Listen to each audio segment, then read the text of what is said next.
Oh, merge instead of good, good. And we kept the tradition going. Good, well done. All right, let's get started. Thanks for coming today, either in person or online. Before introducing our speaker today, let me remind you of the events this week and next week. On Tuesdays, there is no lunchtime talk because we have the annual lecture series talk at 3:30, from 3:30 to 5:30. The talk will be given by Airy on measurement outcomes as best predictors. Airy could not be with us for obvious reason. So the talk will be online. If you want to attend this talk, you must go to the website and register for the talk. Go to the calendar, find the link, register, and you get an invitation for the talk. On Tuesday next week, Laura Menati, who is right with us today and who is a Center Fellow, we'll be talking about health and environment, a relational account at 12:10 as usual. Today, it's really my great pleasure to introduce our speaker, Gayle Rogers, who is Andrew W. Mellon Professor, and he's a chair of the English department. Now, I had no sense what that meant until we had coffee together. You know, I'm used to small departments. It's 100 people. I mean, it's just another world, something we're just not used to. And nonetheless, he's been extremely productive in his career. He works on the history of ideas, issues related to modernism in literature, comparative literature with a focus on Hispanic literature, critical history. His most recent book is going to be part of the topic of today's lecture, Speculation, a cultural history from Aristotle to AI with Columbia University Press. But he has published other books before, including various anthologies. I just mentioned his two books, most recent books, Incomparable Empires, Modernism and the Translation of American and Spanish Literatures, and Modernism and the New Spain, Britain, Cosmopolitan Europe, and Literary History. He's part of many boards, he has his entity in journals, and sometimes I'm sure it's the floor is yours. Thanks for coming. We're really delighted to have you today. Thank you. Thank you. Edward has generously invited me here and has also generously rounded up. There's only actually 87 faculty in English right now, thanks to this wave of retirements and the Great Resignation, which you've all heard about. So, but speaking of that, let me just say, while I have that hat on, I work 6 floors below you, and I don't know enough of you. So. So please drop by, write me, let's have coffee. I really, I hate that we live in these little silos, these lateral silos of this 42-story building, and I'd love to know more about what you do and have more collaboration among our departments, because I think this is a wonderful thing. And as I was just telling somebody a minute ago, this is actually a really nice homecoming of sorts for me, because I was a philosophy major in college. Before I added English as a second major, and went on to grad school in English. And the project that became the book called Speculation that I wrote and published last year actually started and took me back to a lot of philosophical resources. So I'm gonna dive into some of those and through the lens of history of science, as a very, very amateurish interloper. So you can start sharpening your swords now, and I welcome all the corrections that await me. And also I know very, very little about Bitcoin, but I've lost no money in it, so I'm also happy with that too. So so here it goes, and I'm going to start with a scene that that might be familiar to some of you. So this is actually a detail from a really beautiful painting from 15th century Paris that's in the Morgan Library in New York if you ever get a chance to see it. So this is from Consolation of Philosophy. I'm sure it's a text many of you teach, where Lady Philosophy is visiting Boethius, and there's this really a great passage in it where Boethius mentions that there are two Greek letters on the hem of her garment, and I've got a detail of it, which doesn't come out great, but it's pi and theta for representing, forgive my terrible Greek, practike and theoretike. Practical life and the theoretical life. Is that okay? Oh, no. I just like it actually looks like Hebrew, but Oh, interesting. Oh, actually, no, that's a good point there. Actually, yeah. What does it say? Is it tetra? What is it? Tetragram or something or other? It could be the name of God in Hebrew. This is well, right. Maybe it says I am. Right. Okay, but well, the story in Boethius is that it's a pi and a theta, right? So okay, so Boethius spends some time pondering this, right? This is actually a really important moment in Boethius, not just for philosophical reasons. It's an important moment in Boethius for his life as a translator. And that's where he set off some sirens for me as an English professor and as a historian of translation and a scholar of translation.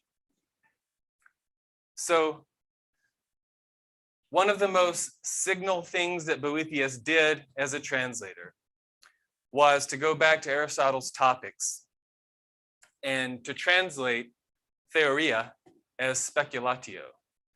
And he disseminates this translation. This is far and away the most influential translation of Aristotle for the Latin West.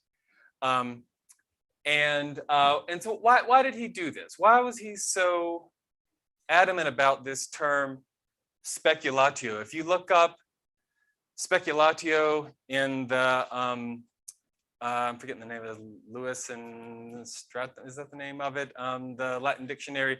That's the two entries are both direct quotes from Boethius. It's his favored term of his. He loves this term speculatio. Why is he so associated with it? What is he really invested in it? And he's really invested in taking Aristotle's term for, as you know, the contemplative theoretical work of the mind and translating it into this Latin word that has its roots in specula, a watchtower, a lookout, a promontory, to gaze out into the future, into a spatiotemporal sphere that we don't know yet, and to think of that as a space for contemplation, right? And so for Boethius, this is also a space for connecting, for communing with the divine mind, and for understanding higher truths. So this is kind of picking up an Aristotelian vein of thought with it. And there's a whole,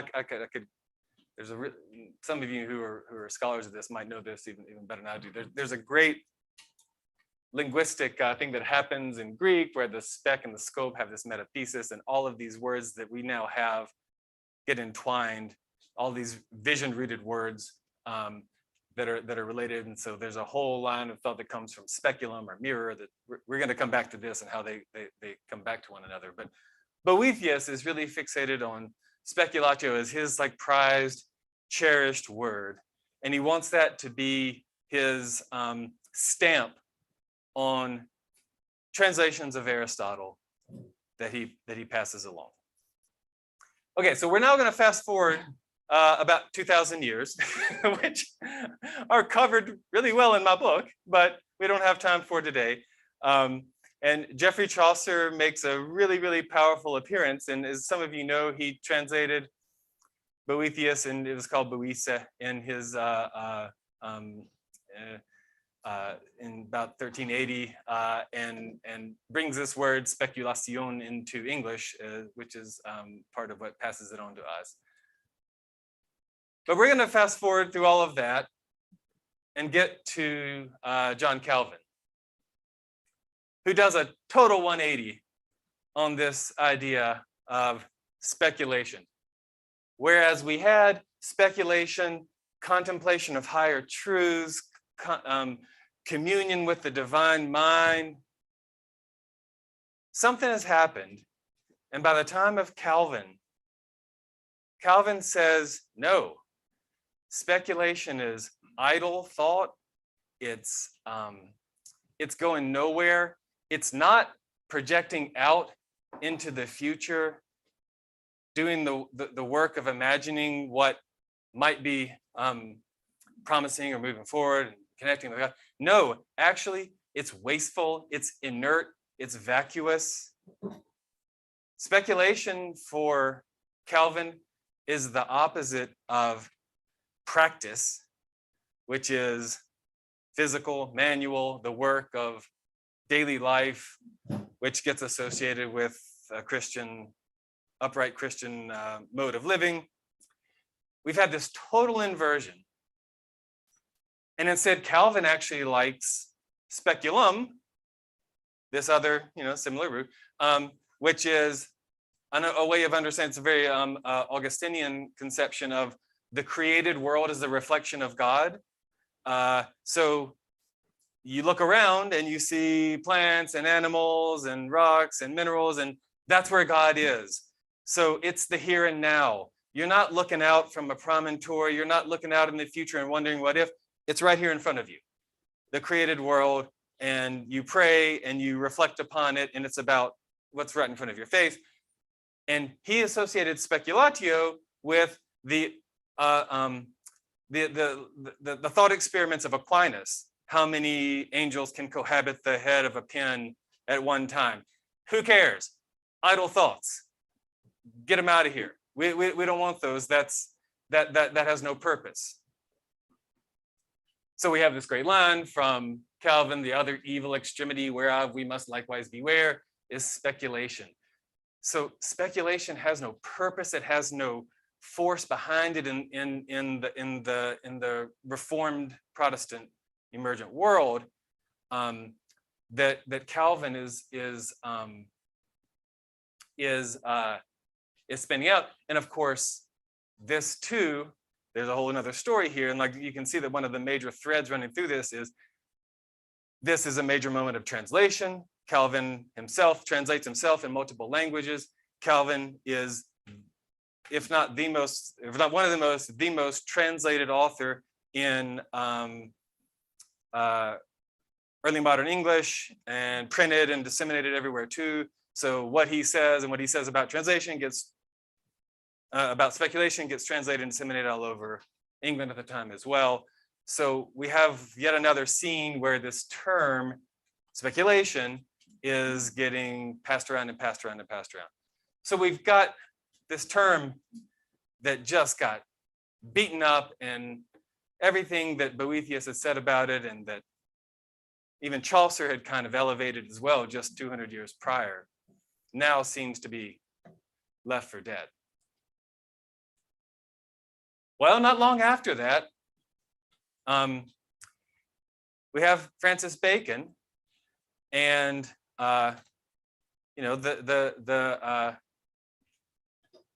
he inherited much of. He had his differences with Calvinist ideology, but lots of agreement. And the Baconians, his followers, largely following Calvinist precepts. He still pretty much aligned modes of thinking about philosophical speculation with that old practical speculative or action and contemplation spheres of thought that we saw all the way back in Boethius. And for Bacon, the initial response was not going to work. Speculation sounded like a deductive mode of coming at universal truths. Bacon himself, more interested in inductive. You learn truths by experimentation, by observation, by material practice. So it looks like he's going to join Calvin in condemning speculation as idle and useless in this new thing that we later came to call scientific experimentation, that he was calling natural philosophy. And so early in his works, he says that his mode of induction is going to be opposed to the vanity of curious speculatios. You know, he wrote sometimes in English, sometimes in Latin, translated himself as well. But then Bacon starts to change. And he starts to say, you know what? I need some sort of temporal, I need some sort of concept, some sort of term to capture this temporal element in experimentation that deals with the expanse of time between experimentation, anticipation, and result. What is that? Or between ideation of what's going to happen in experimentation and observation of a resulting reaction, chemical combustion, whatever it might be. And over time, shockingly, he realizes that what he needs to do is create this mode of, again, science is kind of an anachronistic term, but what we now call science must make it where practice and speculation, or action and contemplation, must be nearly and straightly conjoined and united together. Otherwise, knowledge, which he wanted to advance, can't really advance. So he actually comes to appreciate and find this place for speculation. He's like, we got to have it. This is what in Silicon Valley they now call ideating, right? You've got to just dream up things, project out ideas into the future and test them out, design and implementation. And without that, you can't really come up with new ideas. Otherwise, we're just running the same experiments on the same things until we create some new knowledge. And so we're back in this kind of cycle where the idea of speculation just keeps being pushed aside and left for dead, and then suddenly resuscitated because thinker after thinker says, it really seems pretty useless. It seems like what we now call all the time, you hear this in political rhetoric all the time, idle speculation. I don't want to go into that. That's just speculation, idle speculation, right? I don't want to talk. And yet, over and over, everyone seems to need to speculate in order to create any kind of new knowledge because of its force and power for projecting future possibilities, conjecture. Even when we get a few decades later to the Royal Society, they start to categorize science as speculative and experimental. And so you get John Sargent writing in the 1690s, the methods which I pitch upon to examine shall be of two sorts, the speculative and the experimental philosophers, the former which pretend to proceed by reason and principles, the latter by induction. Both of them aim at advancing science. So, and here's Boyle, who actually, this is a lost treatise. If anybody finds it, they'll be super famous, right? But Boyle actually wrote a treatise called Of the Usefulness of Speculative and Experimental Philosophy to One Another. So we even take Boyle, who was like seen as like the heart of experimental natural philosophy, still could not leave alone the idea that you've got to have some sort of speculative philosophy guiding what you're setting up in experimentation, which on its face would seem like it was a most it was a fully useless thing to do. So what were they doing? So, well, I mean, if they were pure speculators, people read Gulliver's Travels. You remember the Academy at Legato so that was the satire of pure speculators. So they're so lost in dreaming up machines and contraptions that have no tie to practice, that they're just creating, they're like creating metaverse ideas, right? That are just useless beyond useless, right? And if you're so grounded in experimentation only, then you're just sitting there, dropping an apple 100 times a day to prove gravity. And so what's happening in early science, and the natural philosophy of, say, 1660s to about 1750s, is you have these two camps. Newton saying, hypothesis, I don't really, hypothesis is not where I want to concentrate my focus. I believe the Latin is hypothesis no fingo, right? Yet one camp cannot live without the other camp. And finding people who could successfully straddle the two camps was exceedingly rare. And yet it's what made a highly successful early modern scientist. And part of what made them special was that they seemed kind of prophetic. They seemed like they could predict the future because they could speculate into existence ideas that could then be proven by experimentation.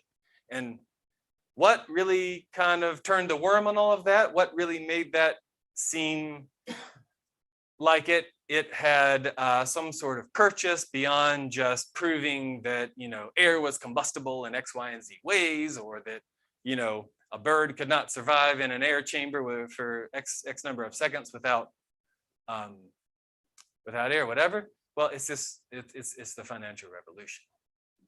So we have these twin revolutions.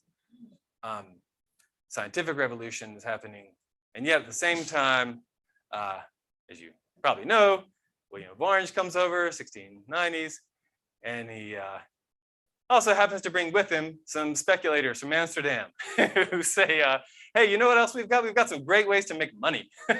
And the ways that all of you in England have been making money, they're really, really boring and old. And I know that you love having your real estate and your hard metals and your jewelry, but we've got some other ways that you can make money. Hear us out, hear us out. So what if you could become really, really wealthy by way of imagination? And of course, the locals are like, what?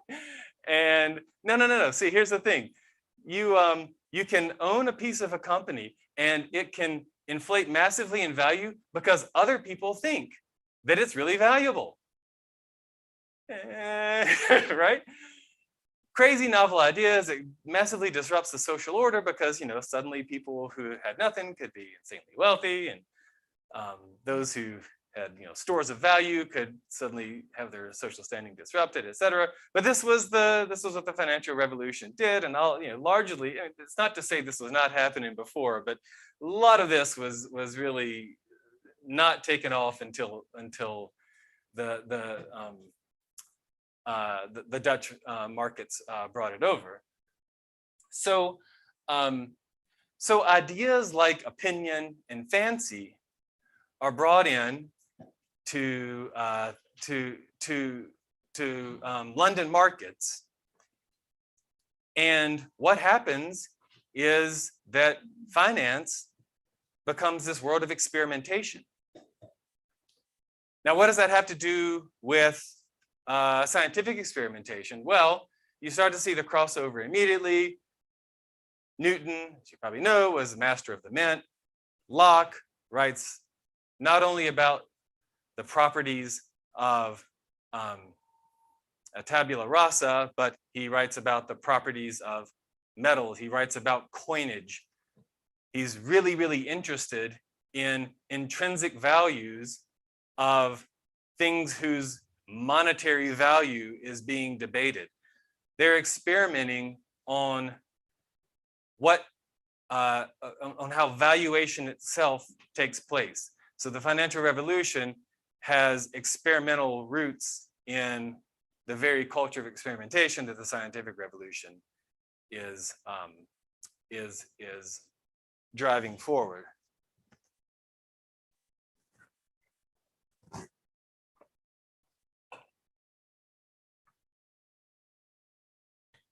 And so each of these, I mentioned like the Bitcoin thing here, right? I mean, you see this every time.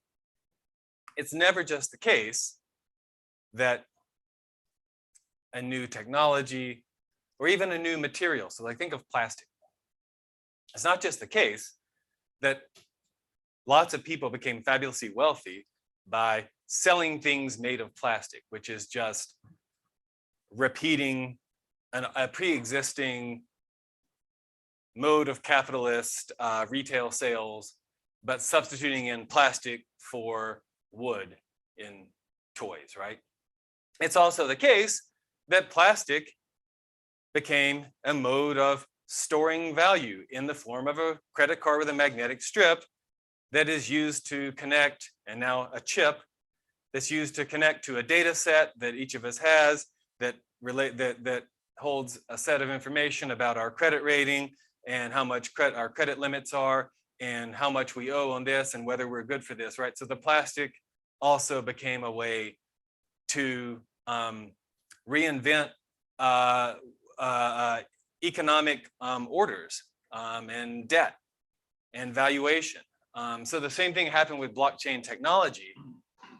Blockchain was, at least in some part, invented as a way of verification, handshake technology, and then it has morphed into a way of storing and amassing wealth and valuation. And now one of the questions about it is, how is it to be valued? What kind of valuation is it? Same thing was happening here. One of the fundamental questions was, what is the values? This is part of why Locke was so obsessed with intrinsic values and intrinsic properties. It was not just abstract questions about what's innate and what's durable, but how do markets relate to these values? So as you probably know, one of the first major incidents that really brings this to a head is in 1720, the South Sea Bubble. You can't really see it that well. That's Hogarth's famous engraving, the South Sea Bubble, and these were playing cards that you could get. On the South Sea Bubble card, you can kind of collect them all. And so the British government gets involved in the business of issuing an official charter to the South Sea Company and issuing debt through stock. And it goes up tenfold in the space of about 8 months. And then shockingly, it collapses, right? And one of the major questions is, how did that happen? How did a bubble grow? And of course, the only answer is because people thought it did. And how did it pop? Because they thought that it was not worth anything anymore. And it's this real reckoning, right? And so the question of how that operates versus the way science operates, you can't just think gravity exists or does not exist, gets to the real wedge between the speculative and the practical. And that's part of what starts to differentiate the worlds that the financial and the scientific revolutions had uneasily combined. And one of the best writers, and I could not recommend him more on all of this, to really get at the core of all this is Daniel Defoe. So he writes this essay about air money. And that's what he starts to call this mode of valuation is air money. And that's not, it might sound like air money, oh, air because you inflate a bubble with air, but no, air money is actually because what were they experimenting on? Air. You remember the air pump and the Boyle is experimenting on air. They're studying properties of air, and he wants to get at the sense that the things they're doing with finance are the things that they were doing with in labs or proto labs of the moment, right? And so he writes, he says, I call it air, and the worst sort of air too, for it's 10 times a more convectible element than we breathe in. 'Tis an element God never made, 'tis a trade he never blessed, 'tis a fire has left more ruins in the city than that of 66. He's talking about the fire that destroyed London in 1666.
more about like how much is regulated, how many, whether a government's going to be involved in it.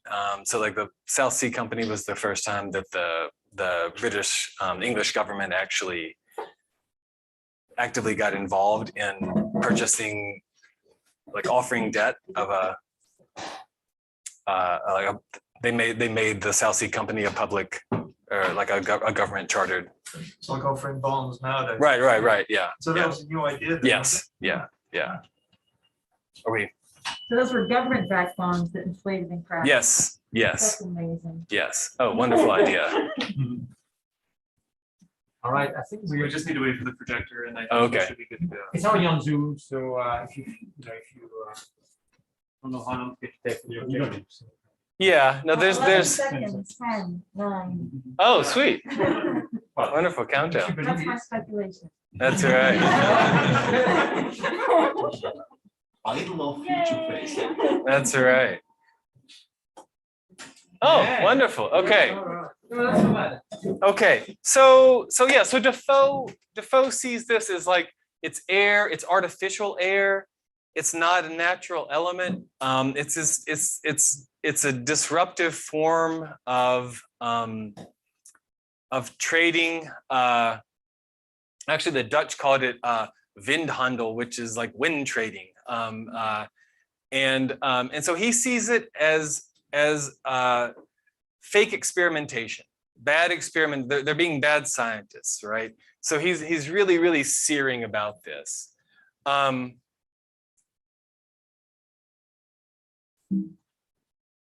Oh no, it's not letting me.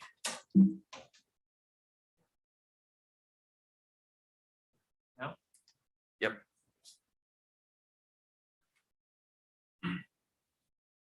Okay, so okay, so what do we call this? Well, so here's the funny thing. While all that was happening, the term speculation, and this is kind of getting more back into the linguistic history of it. The term speculation is still not directly being applied to financial risk taking. It's still mostly a philosophical and scientific term about experimenting, projecting, hypothesizing. But you get this new class of financiers, or risk takers in the market, and then it starts getting applied in like 1740s and 50s to smugglers, to international traders and these currency exchangers. And then by the mid 1700s, it starts to overtake this other word, projector, which is what the most common thing that we think of now is like a speculator, like a Wall Street speculator. Back then would have been called a projector. And then finally, in another major kind of linguistic moment, or for those of us who care about like the literary and translational pathways of all this, that matters a lot, comes with Adam Smith in 1776. He thinks about how speculation operates a lot in Wealth of Nations, because he's thinking all the way through kind of the core rationale, the core logic of how capitalism operates.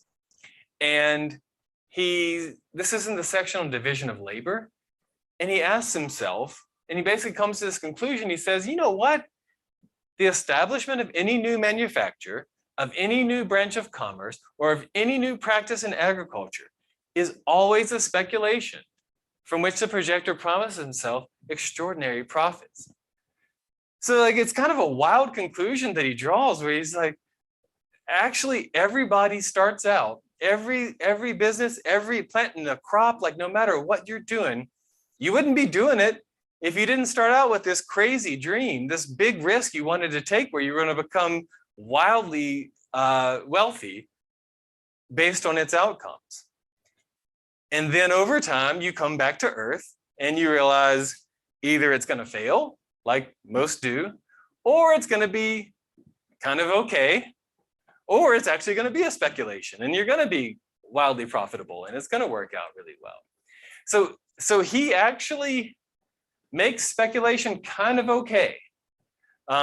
He says we got to live with it because you can't really tame it, you can't really control it. It's part of just the core logic of what capitalism is up to, it's like trying to restrain dreams of people in a market system.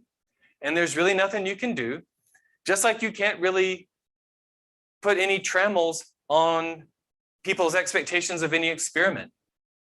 And so it's, this is Smith who says, what does capitalism need? It needs more scientists. We need a scientific approach. We got to leave aside superstition and be scientists about money.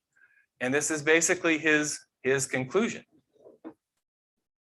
There's two important codas to this. So right after this, if you've ever wondered where we get the idea, do people read about the GameStop Frenzy? Yeah, okay. If you've ever wondered why every single time there's a speculative episode, all the way up to this date, why it's called a frenzy, a mania, a craze, or whatever, there is like one guy who is solely personally responsible for starting that label. Prior to him, speculators were called deceitful, they were called foolish, they were called knaves, but they were not called maniacal, frenzied, crazed, or whatever. So in the tulip bubble, in the South Sea bubble, in those cases, people were called all sorts of idiotic things, but it was never seen as any sort of like frenzied mania until Benjamin Rush. People familiar with him? He was a Surgeon General of the Continental Army. He was called America's founding physician. He was a really, really important figure in the early republic. He wrote a very influential article called On the Different Species of Mania. And he goes through all these different types of mania, of which he calls speculation one. So he's like, you know what? People can fall into the grip of speculation. It can just take hold of them, and they just can't stop just gambling away their money on speculative bets in the same way that they might become enamored with a king or a queen. That's what monarchical mania is. Or some people who have horse mania just can't stop taking care of their horse all day and riding their horse all day, like whatever. So it's just all sorts of addictive manias, right? For him, it's a very American thing. He sees it as especially pronounced in the New Republic, and he sees it as a threat to the stability and long-term health of this new country. Obviously it didn't work out that way, so that's kind of that's part one of how speculators get characterized in the ensuing years. And then part two is a guy who's also less known now, but runaway bestseller, massively, massively influential. This is one of the best-selling books of the mid-1800s. Charles Mackay's Extraordinary Popular Delusions and the Madness of Crowds. He writes this taxonomy of all different types of crazed delusions that grip societies. Shamans, tarot card readers, witch hunters, alchemists, and speculators. And so he groups speculators together with these false prophets of all different types. So it's digging the hole even deeper for speculators to say they're not just maniacal, they're not just frenzied, they're actually really, really dangerous people who lead the like Pied Pipers who lead the rats off the cliff.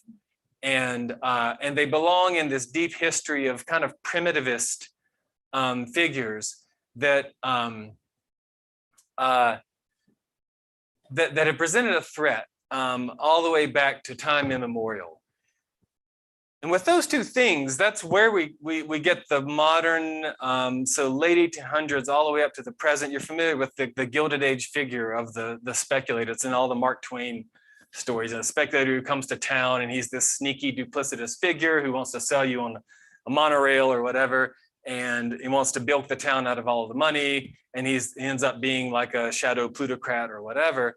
And that's kind of where this comes from. And it's also that figure is this secretly kind of Jekyll and Hyde, deceitful, maniacal, Joker-like figure. But both of these figures, Rush and Mackay, are trying to do some kind of the diagnostic work of understanding how it is that speculation emerged from all the way back to a late 1600s, early 1700s nexus of science and finance. So, so what they see is that it was financial gambling that came out of proto labs, that they can posit behaviors that were rooted in these kind of primitive understandings of humanity. You might still see some of this if you, I mean, you can just pick up a random copy of Wall Street Journal, Barron's, any Financial Times, you'll still see some of this too when you look at the way that they treat traders now, and you can still see a lot of this. This has not at all disappeared completely.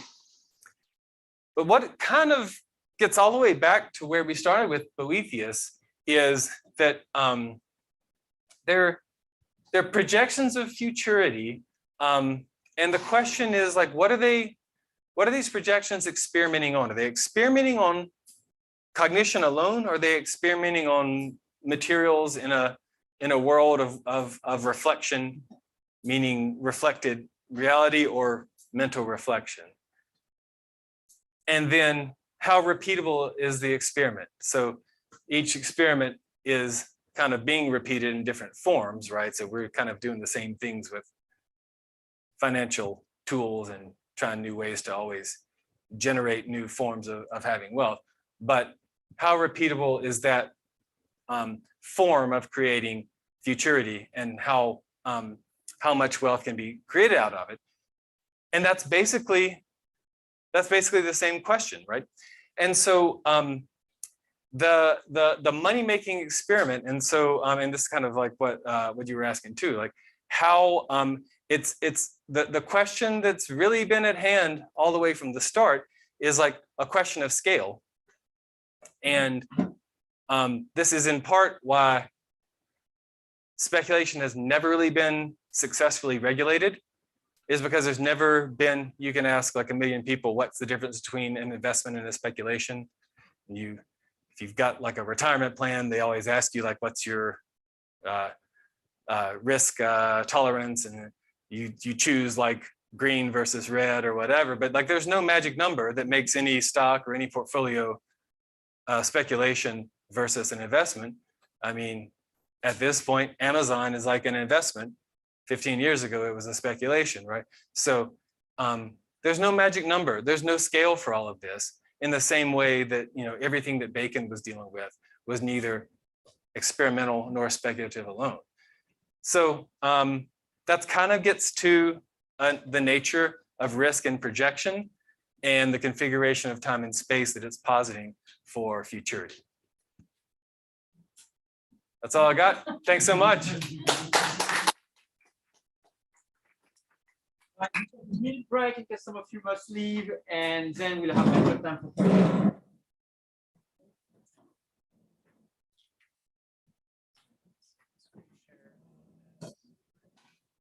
questions. The online audience. Questions that you got. Okay.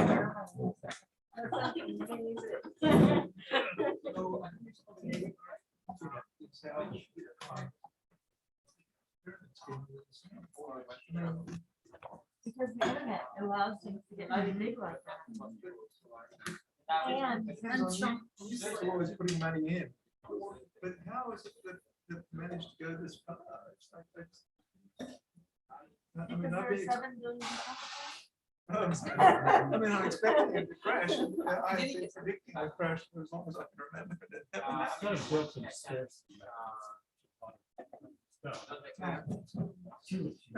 going to run out of energy.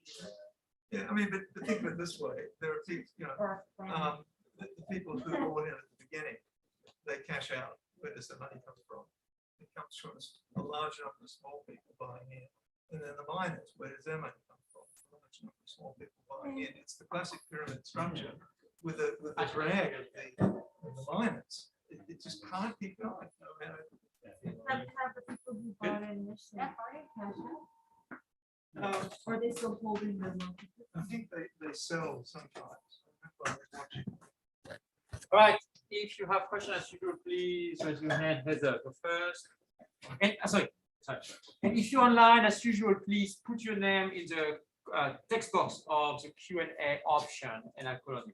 Heather, go first. So I have this is super fun, and so it's Thank you. really wonderful to get into all these different characters that I normally don't think about at all. I was wondering if part of the history of speculation is the construction of all these institutional hedges around speculative practices, like diversifying portfolios, the way in which government bonds went from something that could blow up like this to like having much more sort of moderated rates of return, the way in which we have sort of regulatory oversight for exchange commission kind of things. Is that what makes speculation more manageable, or is that just more theater? Is that like TSA security theater? So none of that would be called speculation is the answer. Oh, sorry. Okay. So the question was about the institutional hedges on speculation through portfolios that are that have, say, bonds, safer bonds mixed into them, or that have any sort of mixed asset allocations in them.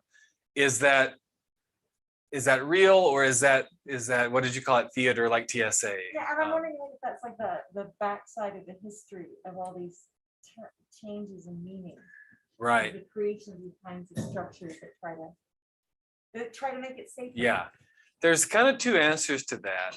So the first is massive panics, and historians of economic history, well, scholars of economic history have written about this really well. Massive panics with really crazy fluctuations in market value and currency value, etc., used to be the norm. Far beyond what we're seeing right now. I mean, we think that because we had a great recession in 2008 and we had a panic in 2020 and some dips here and there, but I mean, like, drops used to be every 5 years or so if you go back into the 1800s, etc. It's like stability was not there, and there was like government regulation was minuscule. So you're right to point out that, I mean, the institutional hedging, I mean, there really weren't many institutions until very recently. I mean, so really, post 1930s even, FDIC, things like that, right? So, but I mean, I think to the larger question is, what are some of the institutional ways that people have tried to deal with their discomfort with speculation, right? Because it's been something that people have always wanted to do, have not stopped doing, and yet have not always been comfortable with. Sort of like the casino, right? It wouldn't be there if if people didn't keep going, and yet nobody is kind of just out there and great and open about it. So so for that,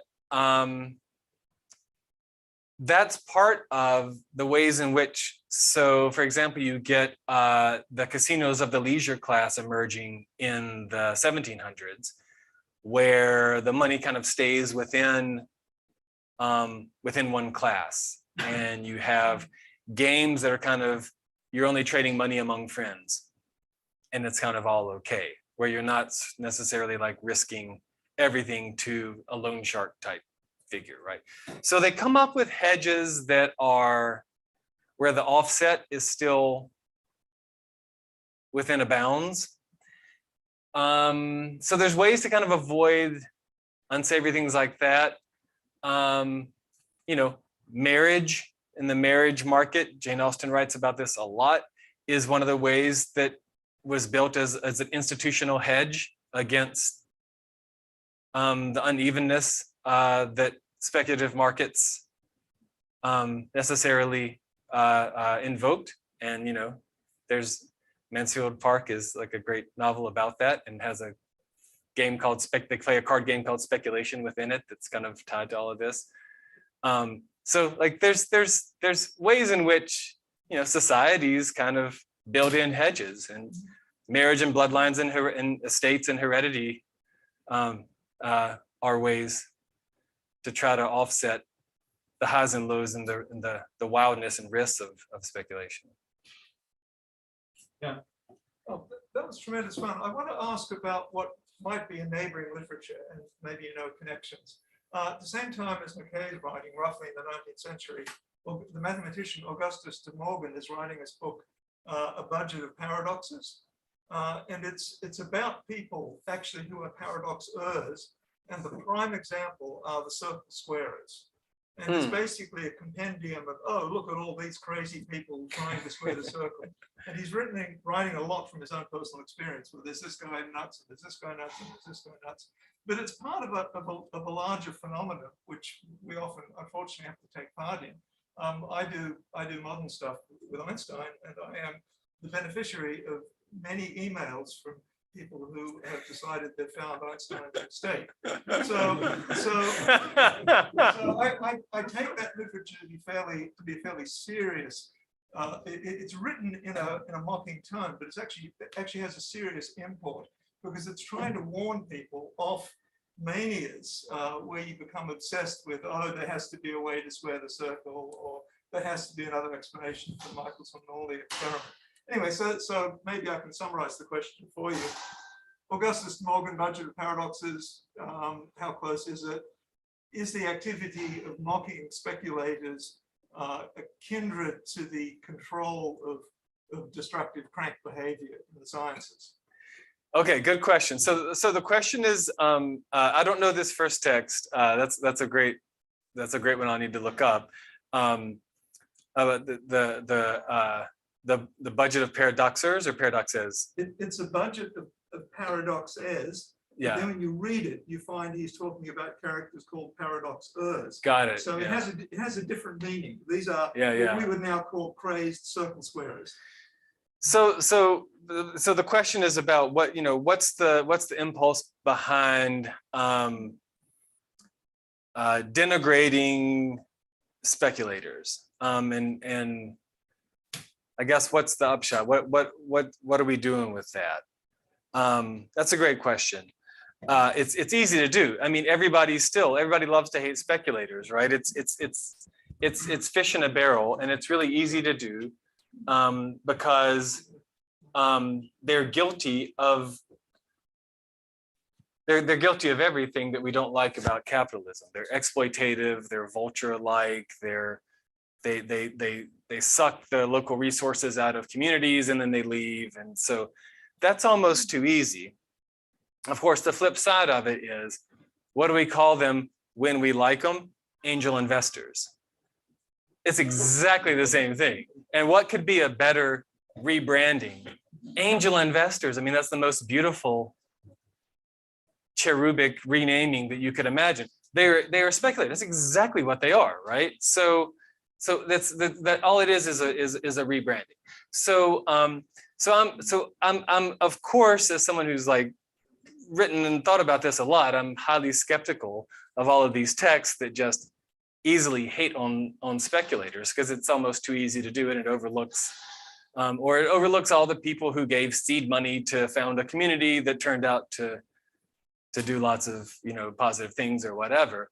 But to your question, like, what's the impulse behind it? I mean, I think it's a lot of them are just moralistic tracks, right? Now, like, if the people who are writing you about Einstein don't seem like they're moralists, but it's more like they think they've maybe solved a scientific problem. But most of those who condemn speculators are doing so on moral grounds, and they think that.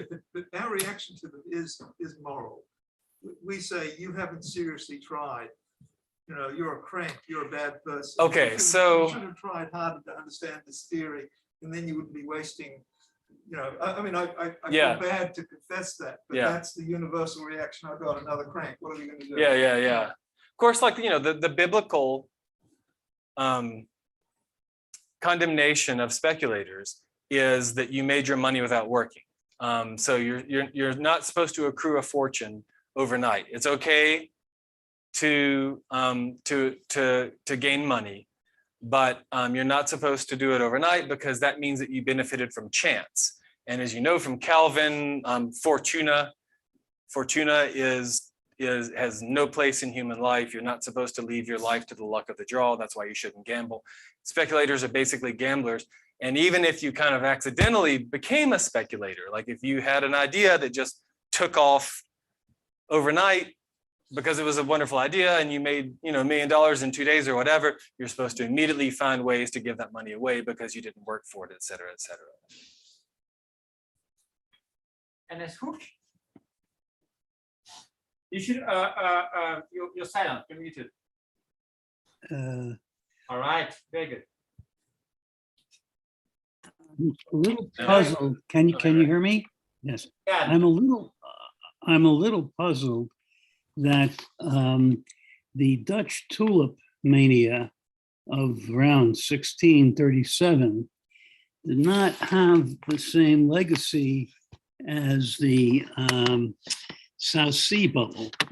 I think the Dutch tulip mania was maybe the first use or introduction of futures, so to speak.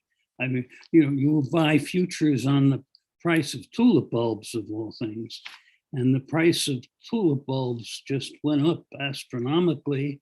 And then the market crashed just as the South Sea bubble did. But historically, it just seems to have very little impact compared to the South Sea bubble, which was a really lacerating experience. The obvious question is, because that was 1637, you situated the South Sea bubble, at least part of it, within scientific revolution. The tulip mania, 1637, perhaps would be eligible in the same sense for a relationship with scientific revolution, or maybe not, but historically, perhaps it isn't. So I wonder if you'd just comment, or others might comment on that general historical question. So that's a really good question. It's one that a lot of people have written about, and it's very much debated because we do not have great records about the Dutch tulip bubble. For some people, it was a kind of isolated event. So, well, one thing's for certain, it did not have the ramifications of the South Sea bubble in that the government was not involved. The number of investors was much lower. So the scale of it, the amount of money lost was much lower.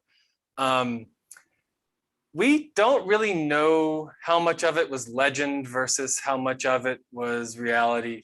We know the prices of the bulbs went up. Do we know entirely how much?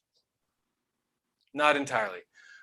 So I think that's part of why it does not have maybe quite the import that the South Sea bubble does.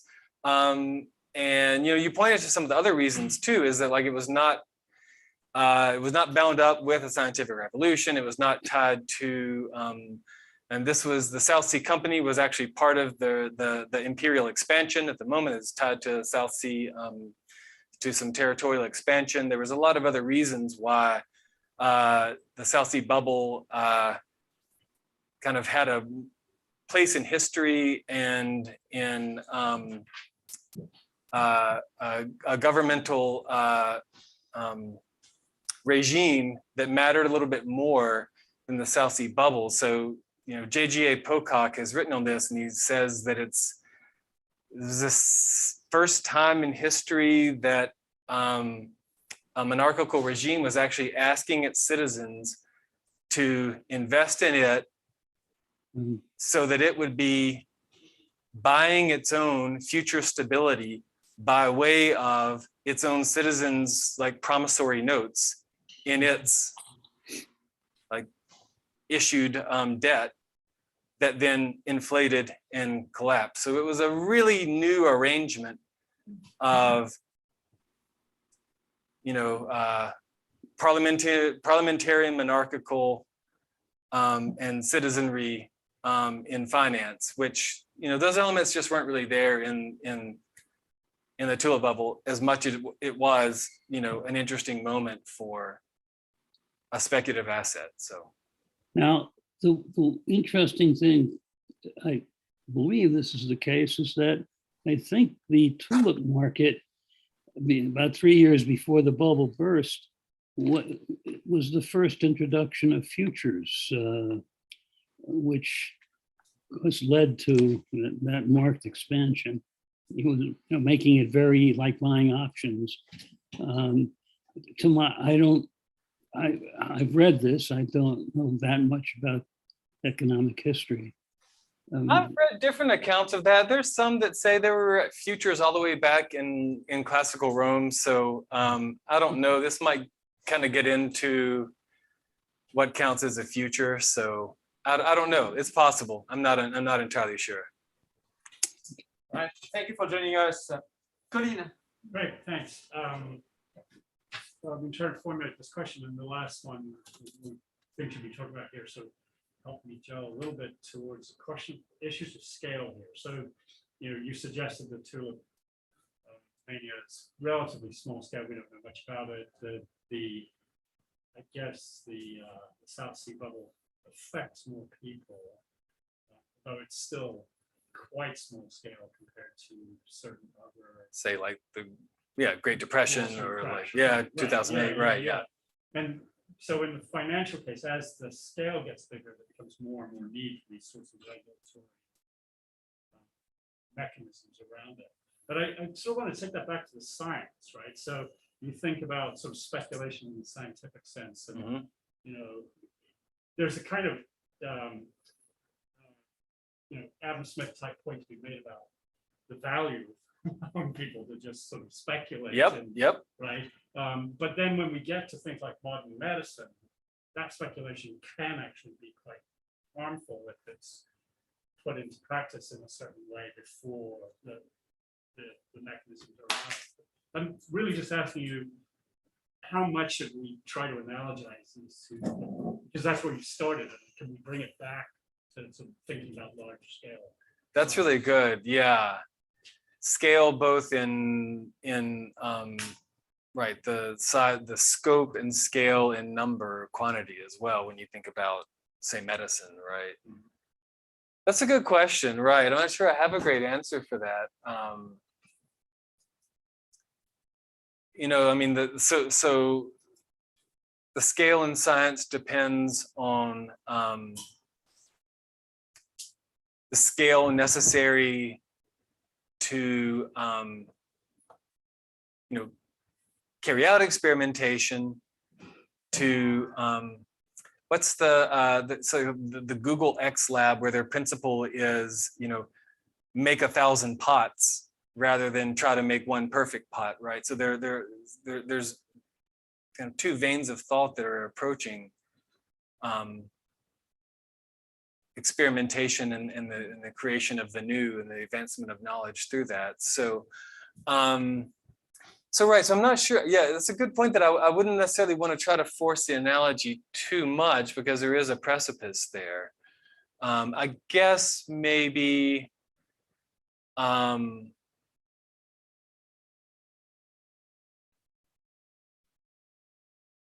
I don't know. I don't have a good answer for that. That's a great question. Yeah. Still a great talk. It makes me want to go like read Mark Twain and So I have a question about like kind of historical speculators versus like more contemporary speculators, and kind of get your thoughts. So for instance, when we think about the speculated in Adam Smith's picture, he's promising himself extraordinary profits and stuff. Mhm. Maybe that's how Amazon started as well. But like last year with GameStop, I mean, the whole thing that the whole reason that it became Yeah. a deal was that it was not a speculator. It was Yeah. rather, we will all like, be rich, or we will finally take the money back to where it belongs. It was Right. more almost like revolutionary. I mean, this app is called like Robin Hood. Yeah. Like, I know. take it from the rich and bring it to the poor. So, what do you say about that shift? Yes. Like, yeah. I wrote a thing about this, so I agree entirely. I think so. First of all, I think this habitual or this kind of knee-jerk characterization of speculators as maniacal or whatever, it's terrible. As much as I think plenty of speculators are total idiots, it's such a bad label because it's a cop-out for us to avoid having to think about how and why people are investing in what they're investing in. So to say that the GameStop thing was a craze was kept largely like mainstream media from having to stop and say, wait, what are they doing? Why are they doing it? And once they did, they realized exactly what you said. They had a coordinated plan to kind of stick it to some hedge funds. That was worth investigating and covering. And like that was, you can agree or disagree with it, but it was not maniacal. It was, I mean, okay, maybe you think it was maniacal because you like disagree with it on whatever grounds, but they weren't crazy. They knew exactly what they were doing. It was, there was no frenzy about it, right? If there was anything maniacal, I mean, like you read, what was it, the Andrew Ross Sorkin book about 2008 when he's, the trades that like that Dick Ford is making in the middle of the night in 2008 to try to save his brokerage firm. Like those were pretty maniacal. I mean, they were only an insane person would like try to make the trades that he made, right? So it really, I think it's an unhelpful characterization that instead we should really be doing like exactly what you're saying and say like, why is it that people are willing to take, and this is what I think is the better approach, like, why do we take the risk positions that we're willing to take? What are the ethical implications of them? What are the sort of humanistic approaches that we're taking to risk? Why are we, whatever you want to call it, investing, speculating, gambling in the ways that we're doing? And let's stop the kind of moralistic terminology around it and try to take in a better, more reasoned approach to what it is that people are doing with their money and understand what it is that they're valuing while with it. All the major firms now offer you these like social choice or social values, social justice mutual funds now, because they've understood that they've got people who have retirement plans with them who don't want to invest in fossil fuels or whatever, right? And don't want to invest in gun makers and things. Right? Well, that's like they finally listened, right? I think that's actually like what is that's the back end of what should have been happening in a more reasoned assessment of trying to get at, right, so that Robin Hood tapped into an idea that like, hey, we're not all crazy. It's love it or hate it. This is a mode of, it's called social investing, is actually they just kind of follow trend lines and create them. And Come on. Thank you for the talk. So my question is, and it goes back to the very beginning of the presentation. So we all made this huge leap from Aristotle, or at least Aristotle as translated by poets, to Wall Street speculation. So we have this distinction between theoretical knowledge or something like speculation and practical knowledge or practice on the one hand, and we have the distinction between real economy, meaning the practical, I guess, and Wall Street speculation. I'm not sure. One of my concerns is this the same distinction, or or just we are misled by certain words, like the word speculate. And so do you actually claim that there is one distinction and two exemplifications of this distinction? And another thing is, do you believe that this distinction actually holds? I mean, because if we think of the emergence of global markets in the 17th century, let's say, 17th century. So then when it takes like many weeks for a ship to get from India to England, then some sort of speculation becomes a very practical thing. Exactly. Because otherwise, Right. you have to invest today to recruit a crew and to build a ship Right. and so on and so forth. But your profits are perhaps a possibility a year from now, something like that. So this speculation or possible world, the kind of analysis of possible worlds becomes a practical means. So we really believe that this distinction should be kept. So you've hit on, first of all, as an aside, one of the beautiful things I discovered. So of course, when I was writing this book, I had to search hundreds of databases for all these uses of the term speculation over history. And one of the beautiful ones I found was multiple times in the 17 and 1800s, cargo ships were named speculation. This was a totally common thing, right? For exactly that reason. One of the fundamental truths I discovered through researching this whole book was you never know what a speculation is until after the fact. And that's exactly what you've articulated here. Was it a speculation? I'll tell you when I know.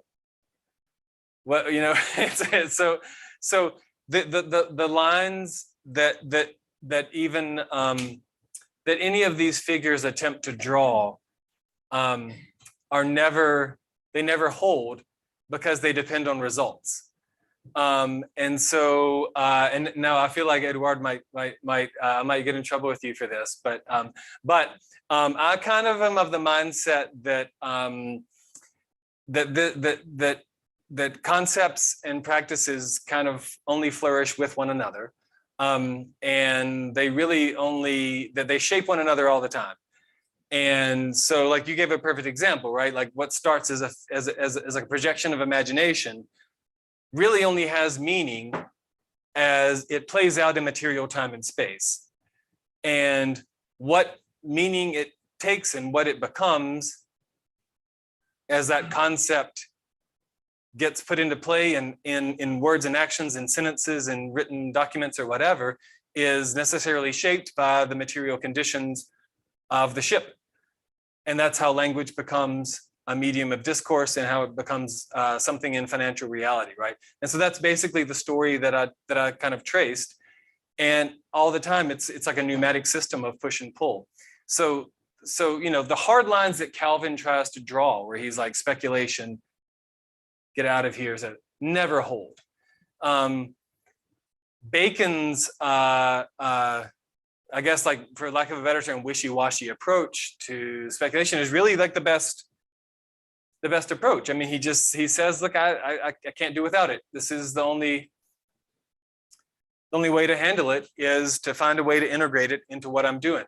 And I can try my best to bracket it, cordon it off from experimentation, but really it has to be integrated into what I'm doing, even if it seems like this inert concept that all the Calvinists are telling me doesn't really belong here. So that's kind of my sense of how attempts at linguistic categorization end up necessarily being influenced by material practices, and vice versa. Material practices are always being shaped by forces of imagination. So your quote, Daniel Defoe, and the references to air money or whatever, it reminded me, or I thought perhaps he was drawing on this tradition that starts in the late 17th century. You see in like the Thomas Shadwell's play The Virtuosos and Jonathan Swift in the in the earlier 18th century, of just kind of disparaging scientists as engaged in these sort of useless kind of activities that don't really seem to have much of a point to them. So it's, I took it that you were suggesting that Defoe was kind of drawing on this literature in order to and the financiers. And it seemed like, yeah, even going into the 19th century, you still see this association of elements of the scientific revolution or scientists with financiers as kind of a way of casting or disparaging both. Is there a certain point afterwards at which scientists or science manages to kind of legitimize itself in the popular imagination or in the sort of writing, or are these things always sort of, I'm curious about how often these things are bound together as a way of sort of either criticizing scientists and yeah, or what financial realm is doing the same sort of useless thing, or is there a moment where scientists, as they were always trying to do, sort of, yeah, show When that they're not does- just speculative? When does science validate itself for literary figures? A tough audience. I mean, their job is to satirize. That's a really good question. I mean, there's a general sense with like second industrial revolution that you might say is one answer. But even that gets lampooned endlessly by authors. I'm hesitant to try to give a general answer in literary history because, I mean, satire is what they do, right? I'm just So, curious, but the criticizing science by way of finance. by way is of, that- yeah, that so like when does that it, run into the 20th century even, or? yeah, because when does science start generating so much real profit that it's kind of tough to, like once the scientists become the dominant force in profit making, it's kind of hard to laugh at them, right? So that's a good question. Right, so all the way in through the 1890s, even still, you've got Gilded Age writers are still mocking them because they're not really doing much. Early 1900s, maybe? I'd have to look that up. That's a really good question. I mean, something's got to turn, I feel like, in the early 20th century. Because at some point, they're like making too much money to be mocked, right? So the joke is on you. You're the starving artist, and like you can laugh, but. All right, it's 1:30, so it's time to stop. Apologies for those who haven't had time to ask that question. You can reach out. A gift from the center. Oh, thank Very you. happy to do that. Thank you. Thanks to everybody. Thank you. Very, very apropos. Thanks so much. I really appreciate all this. I know exactly. Yeah, that's great.